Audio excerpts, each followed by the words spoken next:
En las alturas del Ande, donde el cielo se acerca tanto a la tierra que los dioses parecen susurrar en el viento, hubo un tiempo en que un imperio gobernaba desde el sol. El Tahuantinsuyo, el mundo en 4 partes, se extendía desde el norte del actual Ecuador hasta el centro de Chile, abrazando montañas, selvas y desiertos bajo una sola ley, la del Sapa Inca, hijo del sol. Pero en el año del Señor de 1532, todo cambió. No fue un ejército lo que derribó al imperio, fueron 168 hombres. Con acero, caballos y una codicia que ni los dioses podían comprender, los españoles irrumpieron en Cajamarca como una pesadilla hecha carne. Atahualpa, el último Sapa Inca del esplendor indiscutido, fue capturado en una emboscada traicionera, asesinado tras llenar una habitación de oro. Y aún así, no fue suficiente. El imperio no murió en Cajamarca, se fracturó. Mientras los conquistadores se repartían el botín y los títulos, una sombra se retiraba hacia el este, hacia los abismos verdes de la cordillera. Allí, en las nieblas de Vilcabamba, un joven príncipe inca, hermano del rey muerto, juró no rendirse. Su nombre era Manco Inca Yupanqui. Al principio había creído en los españoles, había colaborado, incluso coronado por ellos como rey legítimo. Pero pronto entendió la verdad. No había alianza posible con quienes no respetaban ni a los muertos. Cuando Pizarro y sus hermanos lo humillaron, saquearon sus palacios y violaron a sus mujeres, Manco Inca se rebeló. Con fuego en el corazón y piedras en las manos, lanzó un asedio épico contra el Cusco en 1536. Durante 10 meses, los incas asediaron la ciudad sagrada, quemando iglesias sobre los cimientos de templos antiguos, cortando caminos, cercando a los invasores como ratas en una trampa. Pero el acero, las armas de fuego y las enfermedades invisibles, viruela, sarampión, tifus, hicieron lo que los guerreros no pudieron. Manco Inca retrocedió, no derrotado, replegado, y en ese repliegue nació Vilcabamba, el último reino libre del Tahuantinsuyo, un bastión escondido entre montañas impenetrables y selvas devoradoras, donde el sol seguía naciendo sobre un trono inca. Allí, durante más de 3 décadas, 3 generaciones de la sangre real resistieron. Primero Manco, luego su hijo Sayri Tupac, que cansado de la guerra aceptó un trato con los españoles, saldría de Vilcabamba, recibiría tierras, títulos, y abandonaría el sueño de la restauración. Muchos lo llamaron traidor, otros realista, pero el fuego no se apagó. Le sucedió Titu Cusi Yupanqui, hermano de Sayri Tupac. Astuto, culto, bilingüe, firme en la fe inca, aunque usaba hábitos dominicos para negociar. Durante su reinado, Vilcabamba sobrevivió por la espada y la pluma. Escribió una crónica, llena de dolor y orgullo, donde denunciaba las mentiras de los españoles y defendía la nobleza de su pueblo. Pero en 1571, Titu Cusi murió de forma repentina. Los rumores corrieron como el rayo. ¿Fue envenenado por frailes españoles? ¿O fue víctima de una fiebre? Nadie supo con certeza. Lo que sí se supo fue esto. Un nuevo rey ascendía al trono de Vilcabamba, joven, reservado, devoto, hijo de Manco Inca, hermano menor de Titu Cusi. Su nombre, Topa Amaru. En quechua, Tupac Amaru, serpiente resplandeciente. No era un guerrero como su padre, ni un diplomático como su hermano. Era un sacerdote del sol, un guardián de ritos, un hombre que prefería los templos a los campos de batalla. Pero el destino no le preguntó si quería la corona, se la impuso. Y en ese mismo instante, a más de 300 leguas de distancia, en el palacio del virrey en Lima, Francisco de Toledo escuchó la noticia y sonrió. Toledo era un noble castellano, frío como el mármol, obsesionado con el orden, la obediencia y la ley del rey de España. Había llegado al Perú con una misión clara, terminar lo que Pizarro empezó. No toleraría reinos dentro del reino. No permitiría que un indio rebelde gobernara en las sombras, como un fantasma del pasado que negaba la victoria española. Vilcabamba no era solo un refugio, era una afrenta. Toledo envió emisarios. Exigió la sumisión total. Túpac Amaru, con la prudencia de quien conoce su debilidad, intentó negociar. Ofreció lealtad, a cambio de autonomía. Pero Toledo no negociaba con fantasmas, los exorcizaba. En abril de 1572, el virrey ordenó una expedición militar, no una incursión, una erradicación. Miles de soldados, indígenas aliados, frailes, espías, avanzaron hacia las montañas como una marea de hierro y cruz. Túpac Amaru, con apenas unos cientos de guerreros, sabía que no podía vencer, pero tampoco podía huir, porque huir significaba que el sol se apagaría para siempre. Cuando los españoles rodearon Vilcabamba, el último Sapa Inca hizo lo impensable. Se rindió, no por cobardía, sino por piedad. Había visto lo que los españoles hacían a los pueblos que resistían: mujeres violadas, niños esclavizados, templos reducidos a cenizas. Prefirió entregar su vida antes que condenar a su pueblo a la aniquilación. Fue capturado sin lucha, encadenado como un bandido. Y así, con cadenas en los pies y dignidad en los ojos, Túpac Amaru I inició su marcha final, del corazón del último reino inca, al centro del poder colonial, al Cusco, donde el mundo que había conocido sería juzgado, condenado y decapitado. El Cusco ya no era el ombligo del mundo. Era una ciudad partida en dos. Por un lado, las piedras talladas de los incas, perfectas, eternas, sostenían iglesias con cruces de hierro. Por otro, los españoles caminaban con espadas al cinto y el evangelio en la boca, borrando nombres, imponiendo santos, renombrando ríos y montañas, como si el pasado pudiera ser arrancado de raíz. Y en medio de esa ciudad partida, él llegó, encadenado, descalzo, vestido con una túnica raída que ya no era púrpura ni tejida con hilos de vicuña. Túpac Amaru I no caminaba como un prisionero, caminaba como un sacerdote que va al altar. El virrey Toledo lo había ordenado. Que el último inca sea exhibido, que todos lo vean, que todos entiendan que el rey de España no tolera rivales, ni en la tierra, ni en la memoria. La gente lo miraba en silencio. Los indígenas bajaban los ojos, pero en esos ojos ardía algo que ni el miedo podía apagar. Los españoles lo señalaban con desdén, pero muchos, en secreto, sentían un escalofrío, porque este no era un bandido cualquiera. Era la encarnación viva del Tahuantinsuyo, el último descendiente directo del sol.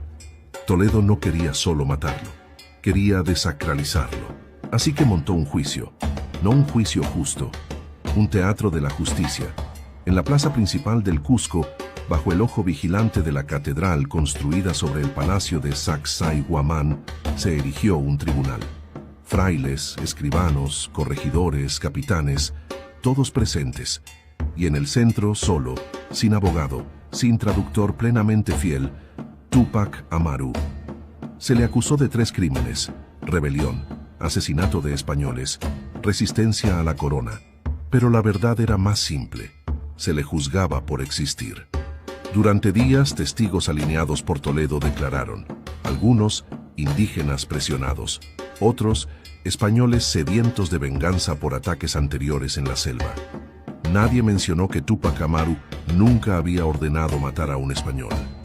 Nadie recordó que, al saber de la expedición, había entregado sus armas sin luchar para salvar a su pueblo. Él mismo habló, con voz baja pero clara. Dijo que no era un rebelde, que solo había heredado un reino que nunca se había rendido oficialmente, que sus antepasados habían sido traicionados una y otra vez, que él no había levantado la espada, solo había protegido lo que le quedaba del mundo sagrado. Pero sus palabras se perdieron en un sistema que ya había dictado la sentencia antes del primer testimonio. El 23 de septiembre de 1572, el veredicto cayó como una losa: muerte por decapitación. La ciudad se estremeció. No todos estaban de acuerdo. Incluso entre los españoles hubo voces disidentes. El obispo del Cusco, Agustín de la Coruña, suplicó clemencia. ¿Acaso no es este hombre un rey legítimo en su tierra? ¿No se rindió con honor? ¿No basta con exiliarlo? Toledo no cedió.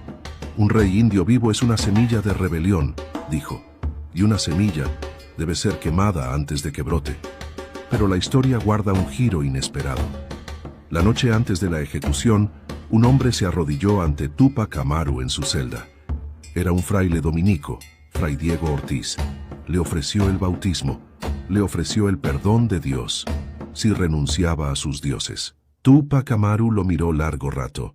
Luego respondió: yo ya tengo un Dios, es el sol, y aunque me corten la cabeza, él seguirá naciendo cada mañana. Pero al final, aceptó el bautismo, no por miedo al infierno, sino por un acto supremo de estrategia espiritual. Si el Dios de los españoles era tan poderoso, quizás escucharía su última oración. Fue bautizado como Diego, pero el pueblo jamás lo llamó así. A la mañana siguiente, 24 de septiembre de 1572, el Cusco despertó en silencio. Las calles estaban llenas, no de gritos, de lágrimas contenidas. Túpac Amaru caminó hacia la plaza del Gran Capac Ñan, ahora llamada Plaza de Armas, con la cabeza alta. Vestía una túnica blanca. En el cuello, un pequeño hilapa, el rayo sagrado, escondido bajo la tela. Subió al cadalso.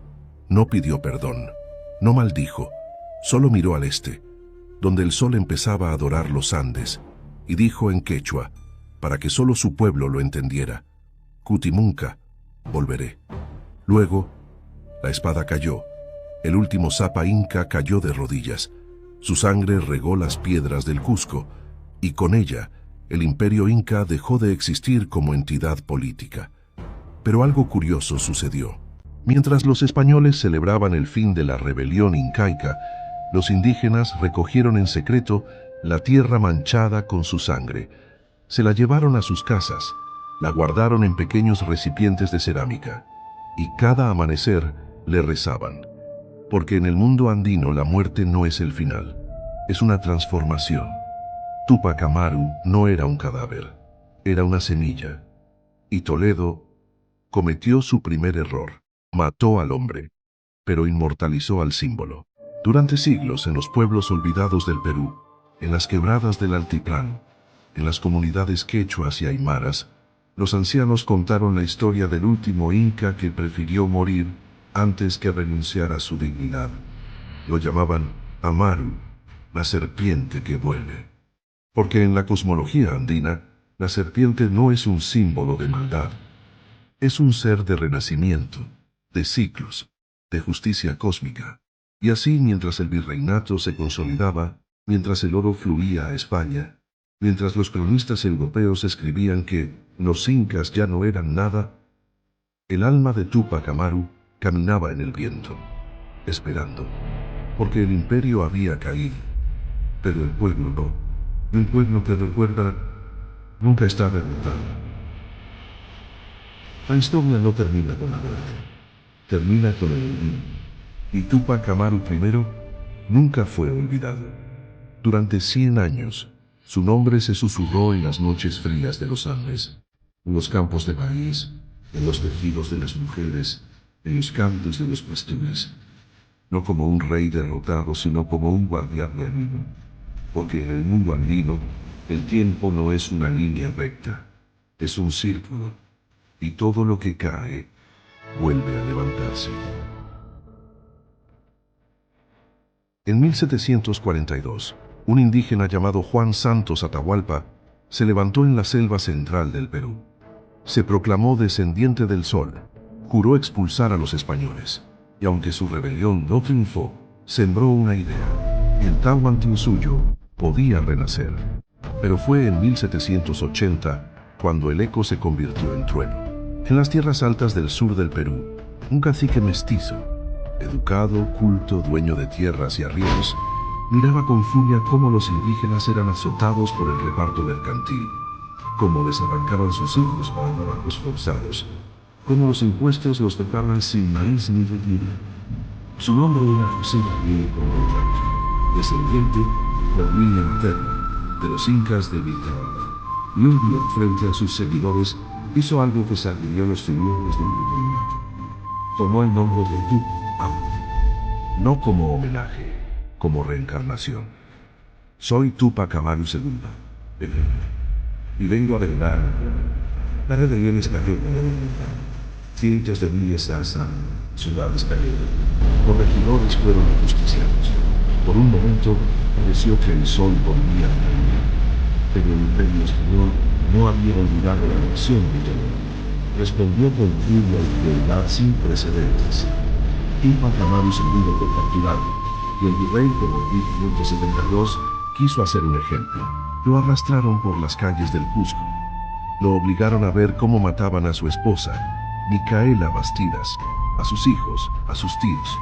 Luego lo ataron a 4 caballos y ordenaron que lo despedazaran. Pero los caballos no pudieron romper su cuerpo. Entonces, como con su antepasado, usaron la espada, le cortaron la cabeza y la clavaron en una pica, en el mismo lugar donde había caído Tupac Amaru I. Pero cometieron el mismo error.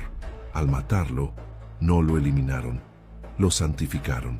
Tupac Amaru II se convirtió en leyenda. Su grito, "Yo no soy un rebelde, soy el verdadero rey", resonó en cada levantamiento indígena del siglo XIX. Inspiró a los próceres de la independencia, aunque muchos de ellos traicionaron después al pueblo que él defendió. Y el nombre Tupac Amaru no se detuvo en el Perú. En Argentina, un regimiento de soldados patriotas adoptó su nombre. En Bolivia, los mineros lo invocaban antes de bajar a las entrañas de la tierra. En Cuba, Fidel Castro lo citaba como símbolo de justicia. En Estados Unidos, en los barrios olvidados de Harlem y Los Ángeles, un joven rapero, hijo de activistas negros, escuchó la historia de este inca que luchó contra el imperio y eligió llamarse Tupac Shakur. No lo hizo por moda, lo hizo porque entendió algo esencial. La lucha de Tupac Amaru no fue solo por un trono, fue por la dignidad de los oprimidos, por el derecho a existir sin ser esclavizado, sin ser borrado, sin ser reducido a un número en los libros de contabilidad del poder. Y esa lucha nunca termina. Hoy en el Perú, en el Cusco, hay una plaza que lleva su nombre. Una estatua lo mira al este donde el sol nace. Cada 24 de septiembre, miles de personas, indígenas, estudiantes, campesinos, artistas, se reúnen allí, no para llorar, para jurar. Porque Tupac Amaru I no fue solo el último inca, fue el primer símbolo de una resistencia que dura hasta hoy. Su historia no es solo de derrota, es de semilla, y las semillas, por definición, no mueren, esperan, germinan, y cuando las condiciones son justas, rompen el asfalto del olvido.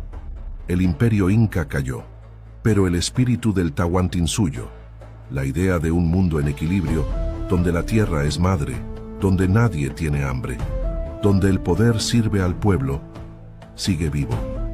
En los tejidos de las tejedoras de Chinchero, en las asambleas de los Ailus, en los movimientos indígenas que exigen justicia climática, territorial, cultural. Tupac Amaru no era un hombre solo, era y es una promesa. La promesa de que ningún imperio dura para siempre, que los opresores tarde o temprano caen, y que los pueblos que recuerdan su origen nunca están solos. Así, mientras el viento pasa por las ruinas de Vilcabamba, ahora cubiertas de musgo, silenciosas, casi olvidadas por el mapa, algo late en ellas. No es el eco de una batalla, es el latido de una esperanza. Porque la serpiente resplandeciente nunca dejó de brillar. Y mientras haya alguien que mire al sol y diga, esto no es justo, Tupac Amaru seguirá caminando. Las leyendas no mueren mientras haya quien las cuente. Y en Andes Legends estamos aquí para rescatarlas del olvido, una a una. Suscríbete a Andes Legends. Activa la campanita, porque lo que viene es aún más profundo, más épico.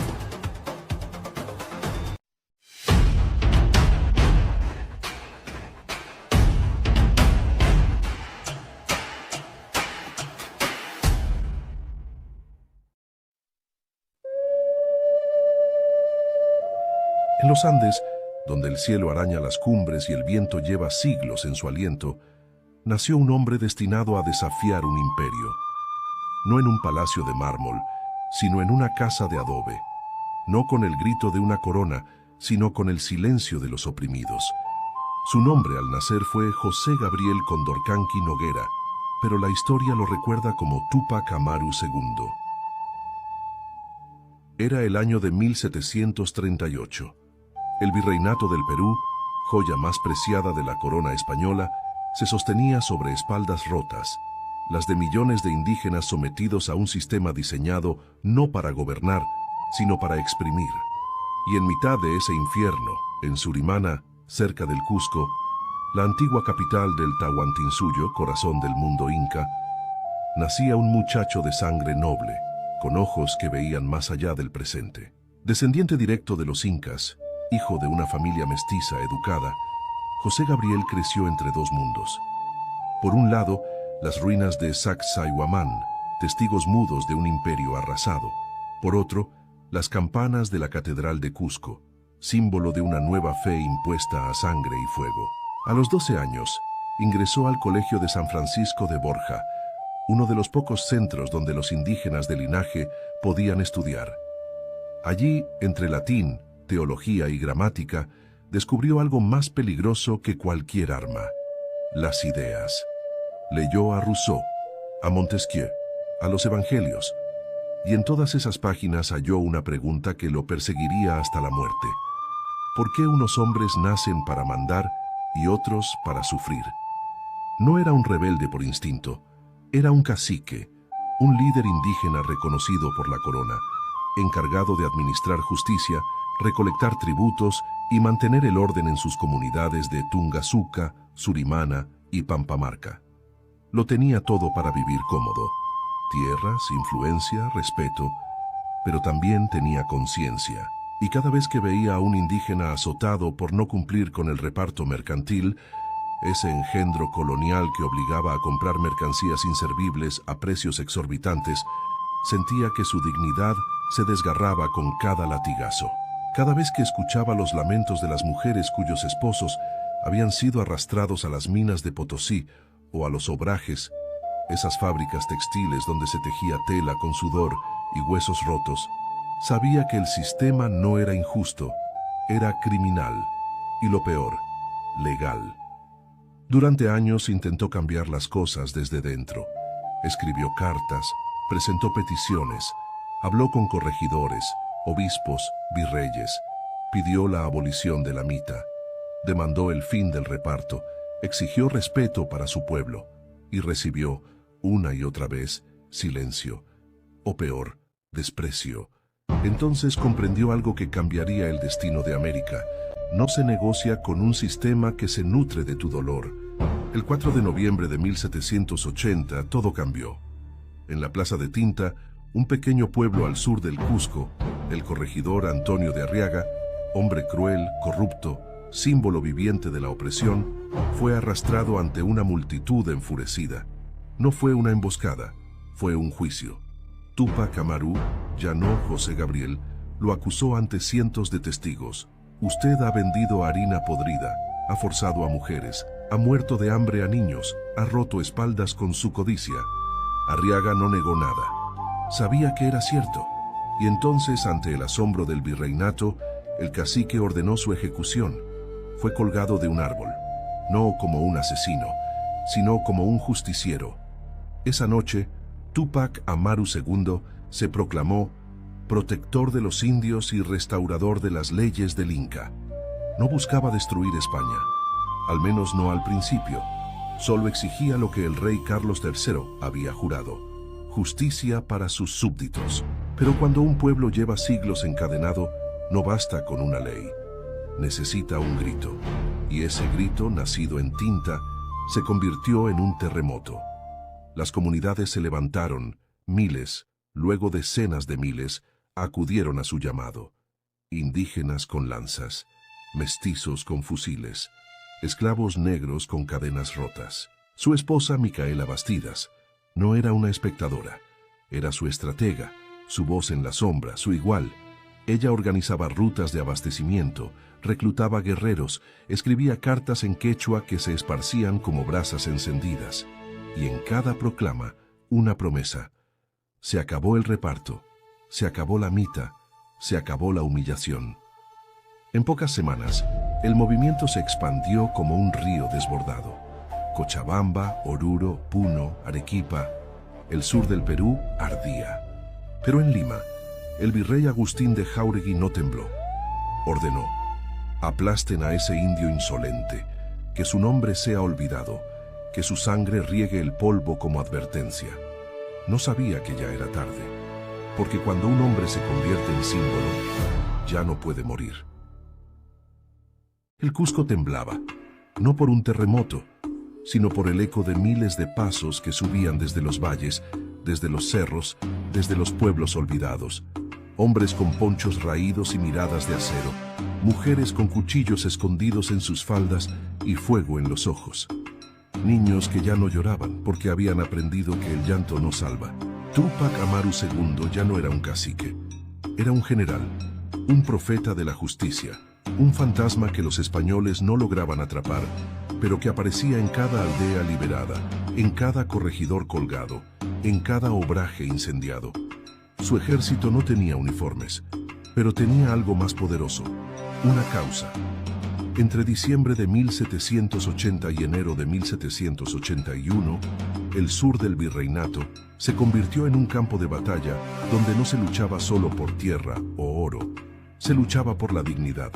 Y en el corazón de esa tormenta estaba Micaela Bastidas. Mientras muchos la veían como la esposa del rebelde, ella era la columna vertebral de la insurrección.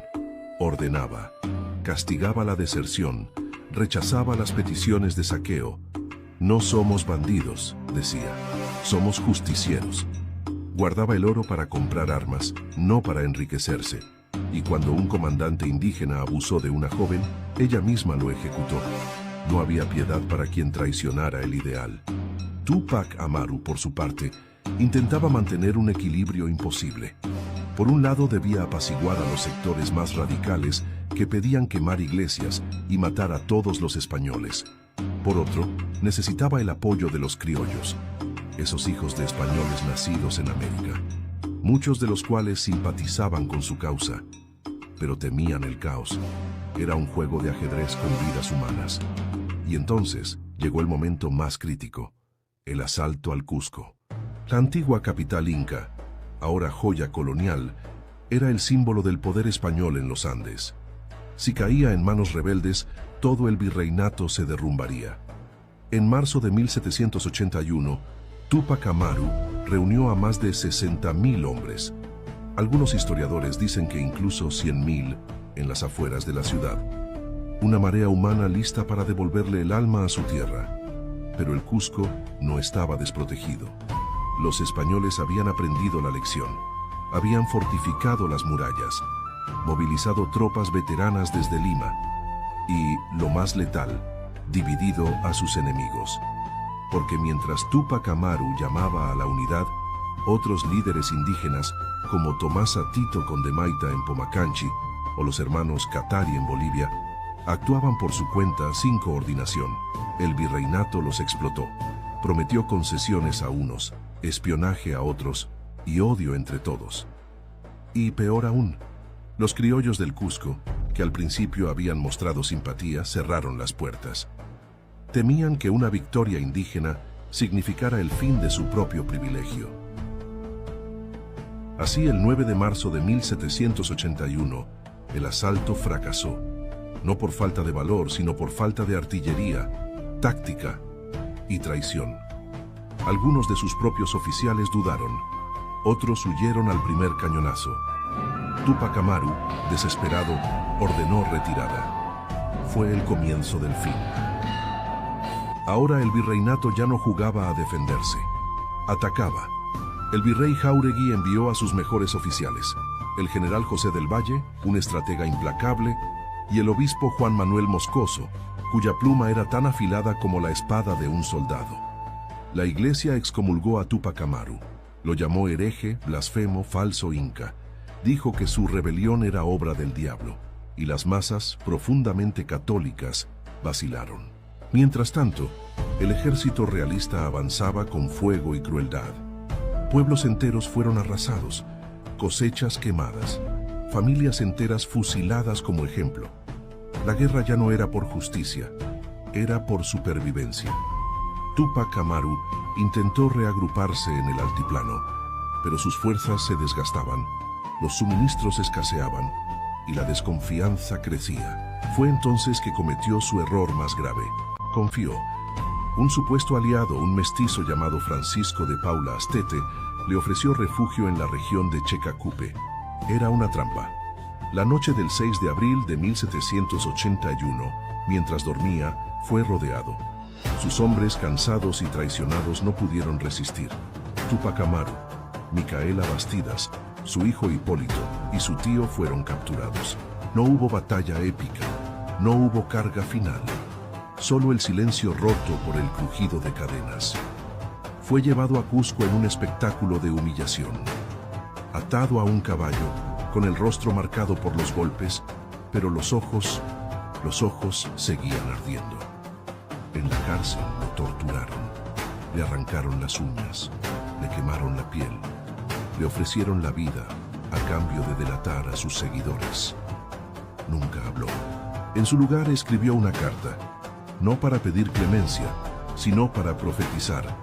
Moriré, pero mi sangre será semilla. No habrá paz en estas tierras hasta que mi pueblo sea libre. El virreinato no quería un mártir, quería un ejemplo. Así que planearon una ejecución tan brutal que incluso los verdugos se estremecieron, pero antes tuvieron que matar a Micaela. El 18 de mayo de 1781, en la Plaza de Armas de Cusco, ante una multitud obligada a mirar, la esposa de Túpac Amaru fue estrangulada, no con una cuerda, con una argolla de hierro, lenta y cruelmente. Mientras moría, no gritó, solo miró a su marido y susurró: «Sé fuerte». Túpac Amaru lloró por primera vez en años, y entonces llegó su turno. La Plaza de Armas de Cusco, 18 de mayo de 1781. No era solo una ejecución, era un rito de terror. Las autoridades españolas habían decretado que Túpac Amaru II no debía simplemente morir, debía desaparecer. No solo su cuerpo, sino su nombre, su memoria, su legado. Y para eso diseñaron un espectáculo de horror sin precedentes en América. Lo obligaron a presenciar cómo mataban a su hijo Hipólito, degollado frente a él. Luego a su tío, al resto de su familia. Cada muerte, un clavo en el ataúd de su esperanza. Pero cuando llegó su turno, el hombre que subió al cadalso no era un prisionero quebrado. Era un rey sin corona. Le ataron brazos y piernas a 4 caballos, dispuestos a arrancar en direcciones opuestas. El verdugo gritó: «¡Tira!». Los caballos galoparon. La plaza contuvo el aliento. Pero el cuerpo de Túpac Amaru no se rompió. Los tendones resistieron. Los huesos no cedieron. La tierra andina no soltaba a su hijo. Los españoles, furiosos, humillados por la propia naturaleza, ordenaron: «Córtenlo a cuchillo». Lo decapitaron. Luego dividieron su cuerpo en 4 partes. Una para Tinta, otra para Tungazuca, otra para Carabaya, otra para el Cusco. Colgaron sus miembros en lugares visibles, como si fueran advertencias talladas en carne. Su cabeza, clavada en una pica frente a la iglesia de Tungazuca, su tierra natal. Sus restos, quemados, para que ni la ceniza quedara. Y decretaron algo aún más siniestro. Nadie podría pronunciar su nombre, ni en público ni en secreto, ni siquiera en oración. Quien lo hiciera sería azotado, encarcelado o muerto.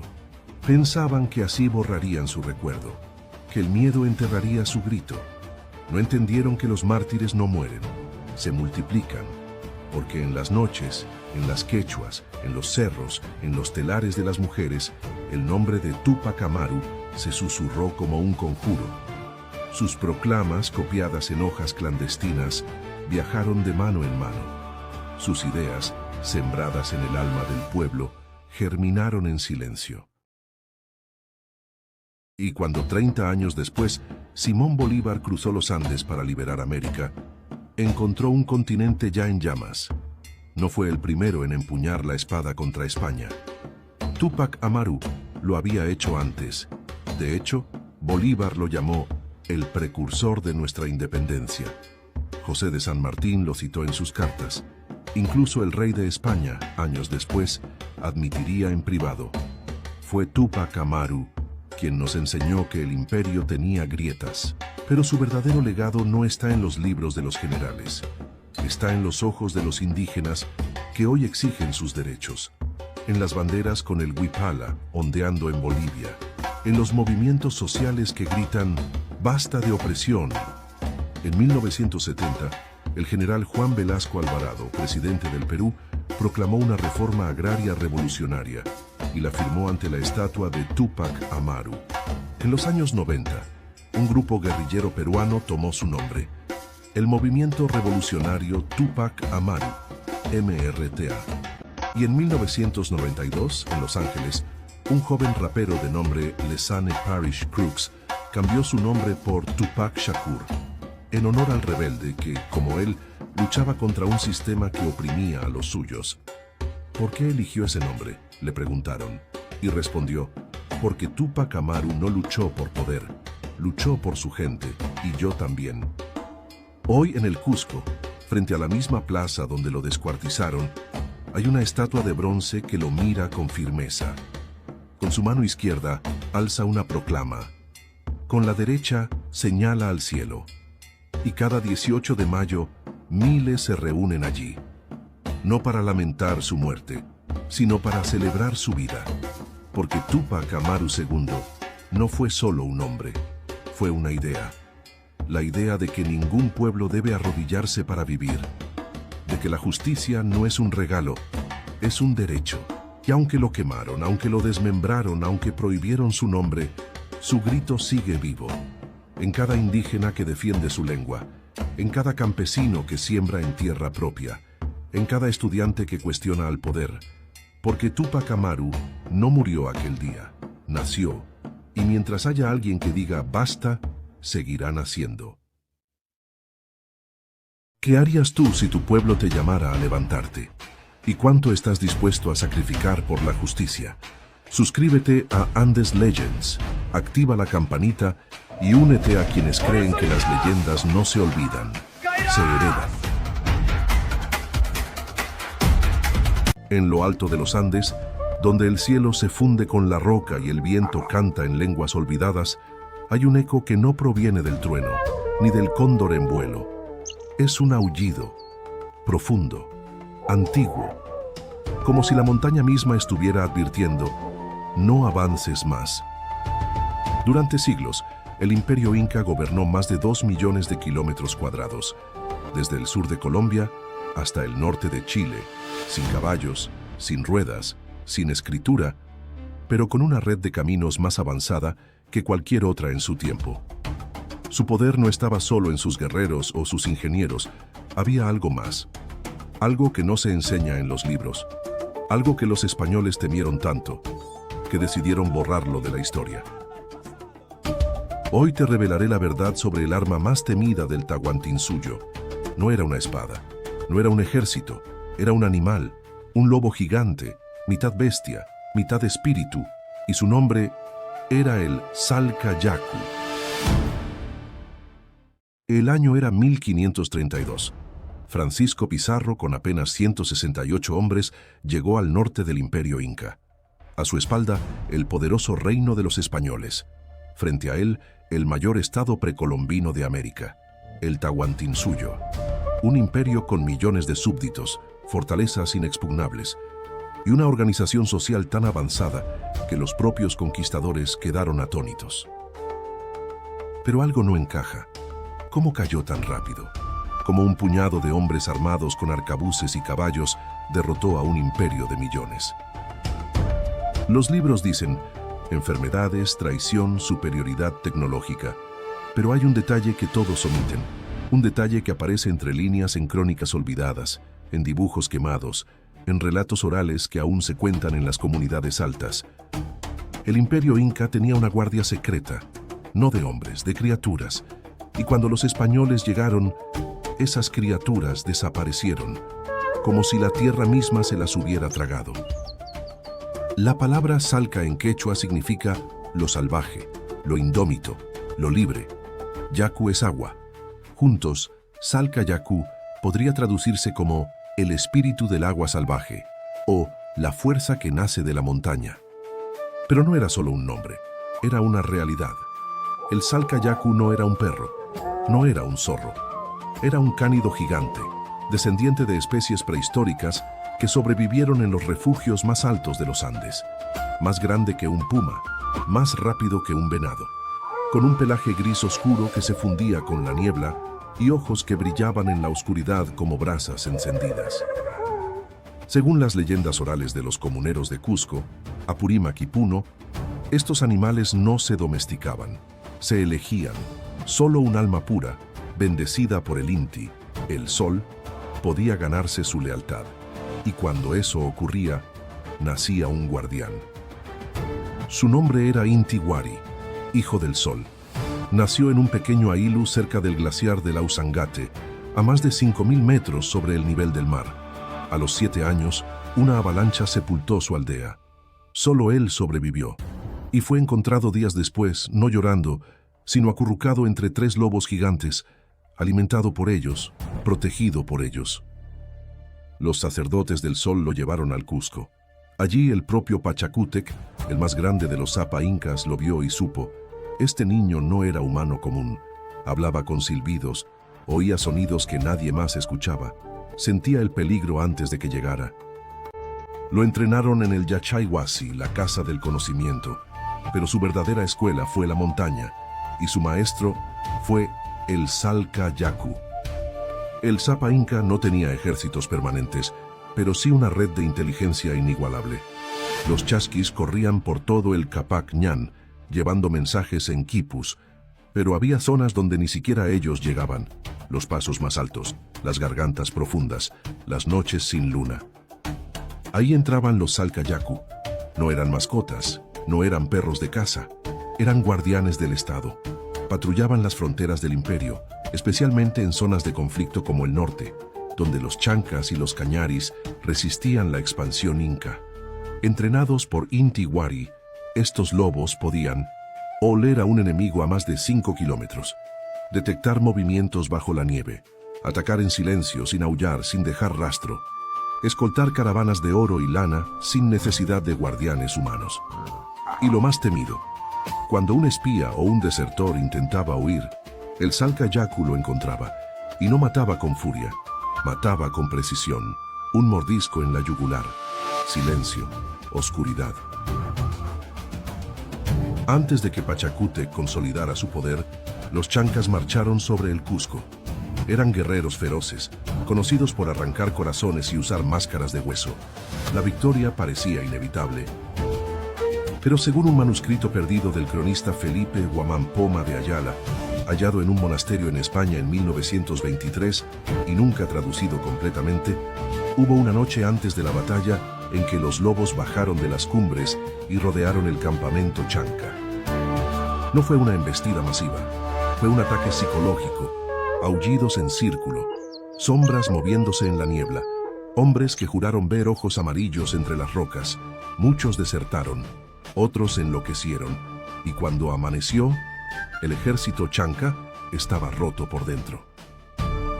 Pachacútec ganó, y desde ese día el Salka Yaku fue declarado Kamayoc del imperio, guardián sagrado del Estado. ¿Hay evidencia? Sí, pero está oculta. En 1987, arqueólogos en Chavín de Huántar encontraron huesos de un cánido desconocido, 1.8 metros de largo, mandíbulas capaces de partir huesos humanos. Lo llamaron Canis andinus giganteus. El hallazgo fue archivado y nunca se publicó en revistas importantes. En los geoglifos de Paracas, junto a figuras de cóndores y serpientes, hay una forma que parece un lobo con cola larga y orejas puntiagudas. Los investigadores la ignoraron, diciendo que era un zorro, pero su tamaño no coincide. Y en los quipus, esos nudos que aún no entendemos completamente, hay secuencias repetidas que algunos investigadores, como el doctor Gary Hurton de Harvard, han interpretado como animales de vigilancia o criaturas del Apu. Además, ¿por qué los españoles quemaron tantos quipus ¿Por qué destruyeron templos enteros? No solo por religión, por miedo. Miedo a lo que no entendían. Miedo a lo que no podían controlar.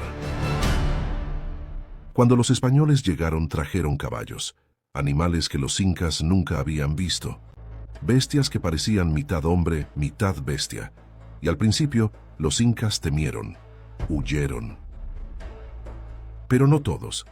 Según un testimonio del soldado Hernando de Jerez, en sus memorias personales, no publicadas en vida, escribió: «En las noches de neblina, en los pasos de Vilcabamba, los caballos comenzaron a morir.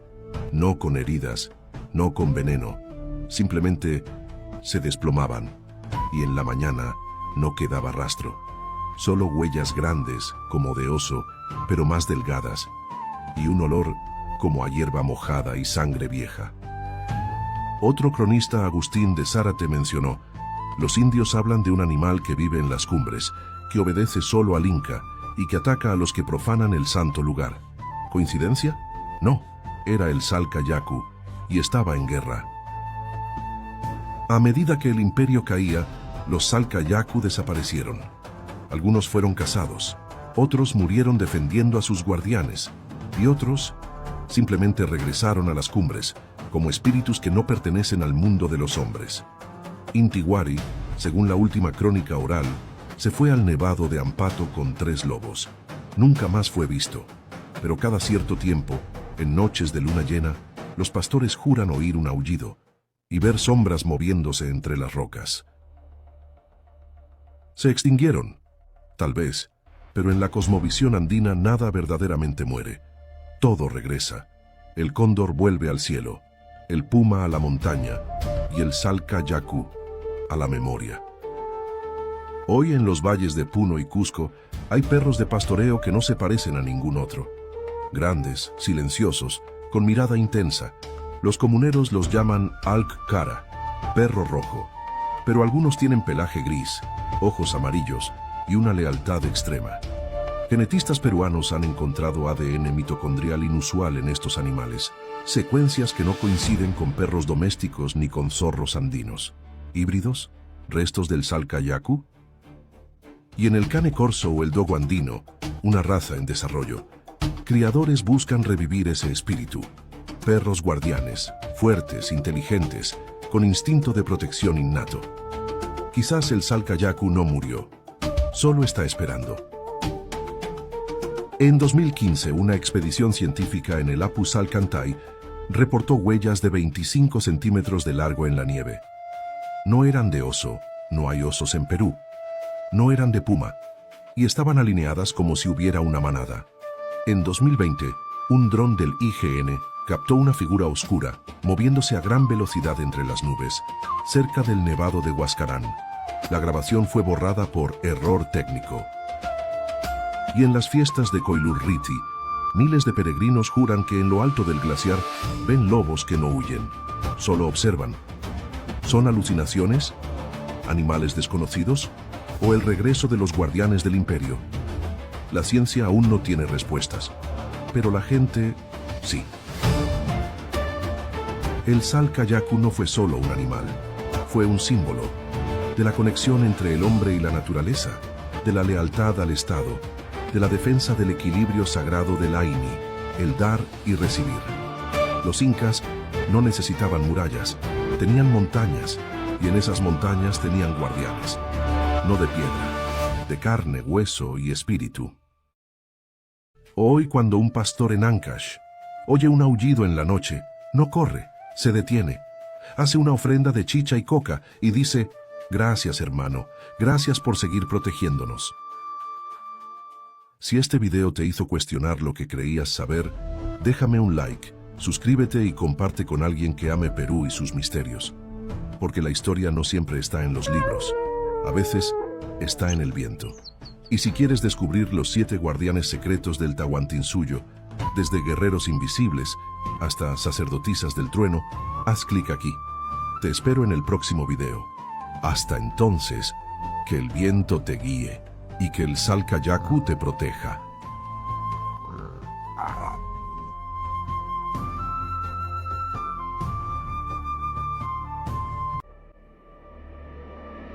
Imagina esto. No hay trompetas ni estandartes dorados. No hay legiones marcando el paso sobre piedra. Solo el silencio de los cerros antes del grito. Y luego, el estruendo. El crujido de una macana de piedra al partir un cráneo. Esto no es Roma. Esto es el corazón de los Andes. Y la guerra aquí no se llama gloria. Se llama Kepi, deber sagrado. El Zapa Inca, hijo del sol, ordena la expansión del Tahuantinsuyo, el mundo en 4 partes, y miles de hombres dejan sus aylus, sus chacras, sus familias, para marchar por caminos que trepan nubes. Llevan lanzas de madera endurecida, ondas de lana trenzada, corazas de algodón grueso llamadas escaupillicas, y el peso de un juramento. Servir al Inti, al Estado, al orden cósmico.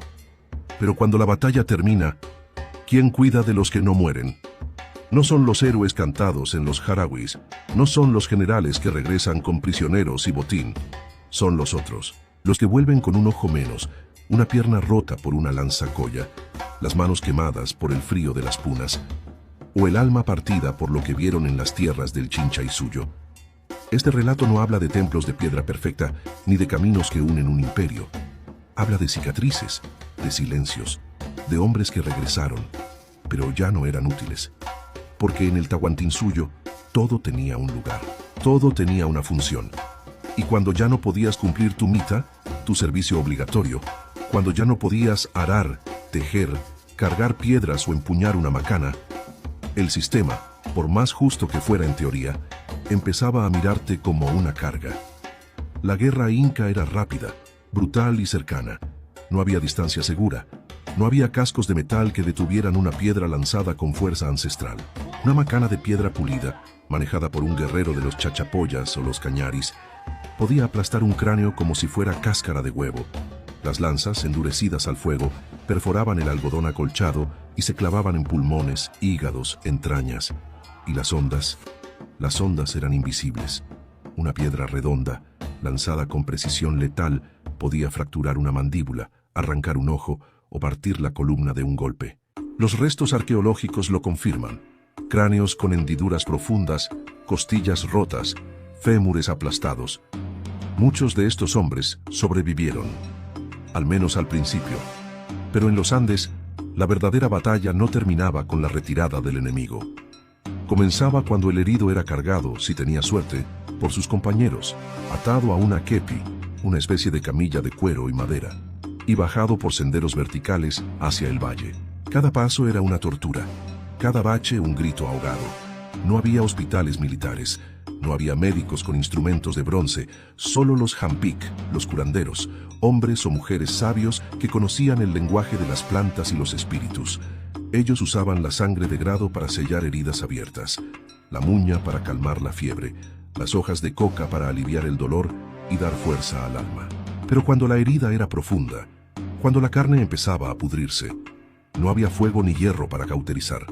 Solo el frío, la oración y la esperanza de que los apú, los espíritus de las montañas, tuvieran piedad.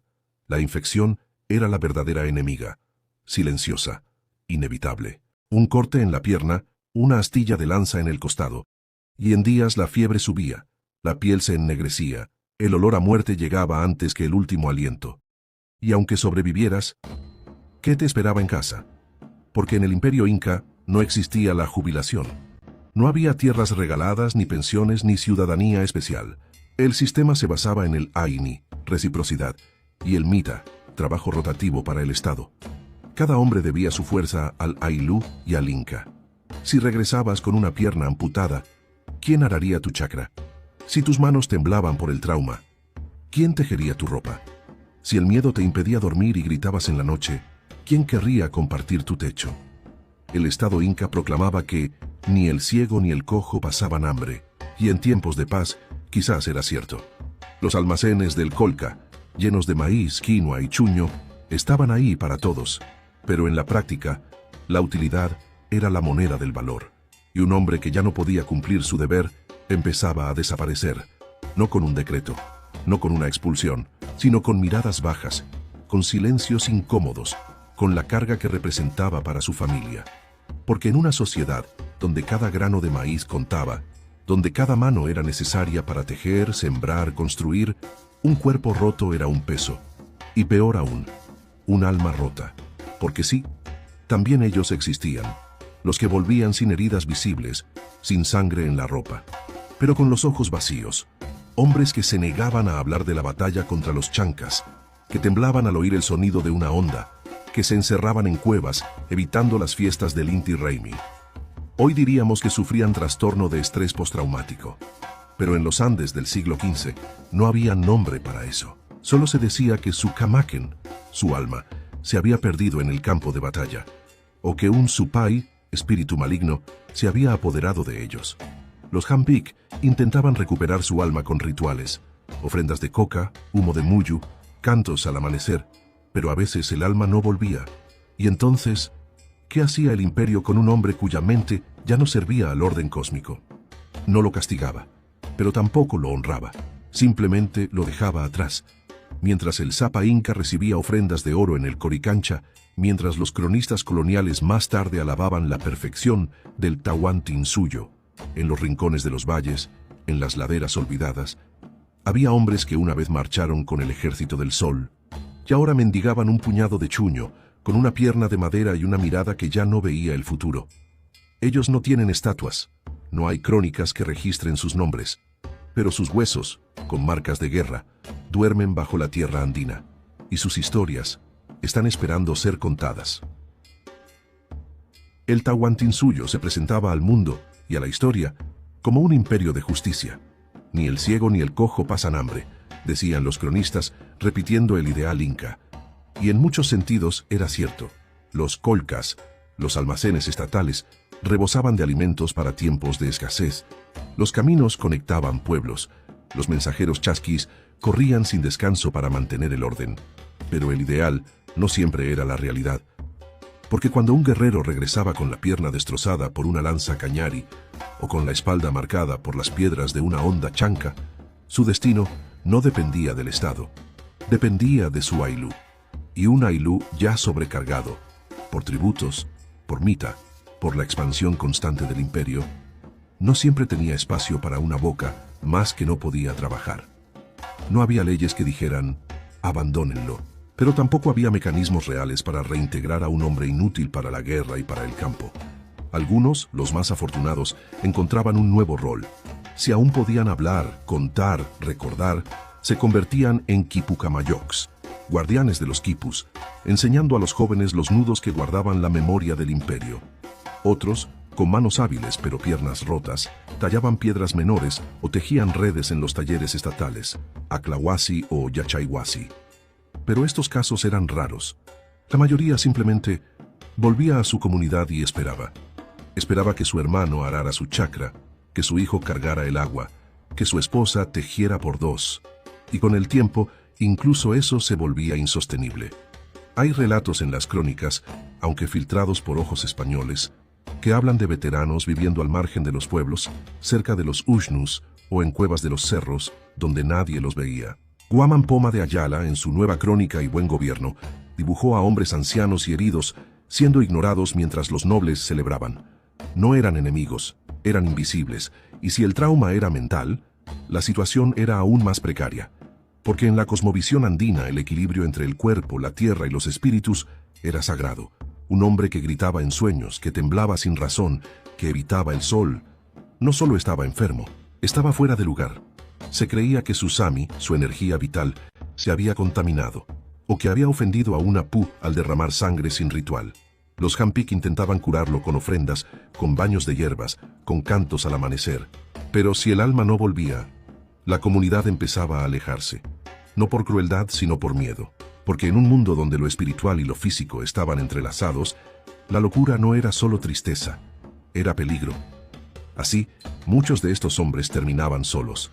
Algunos se perdían en los cerros, buscando a sus espíritus. Otros se ofrecían como sirvientes en templos menores, donde su silencio era tolerado. Y unos pocos simplemente desaparecían. Luego vino el colapso.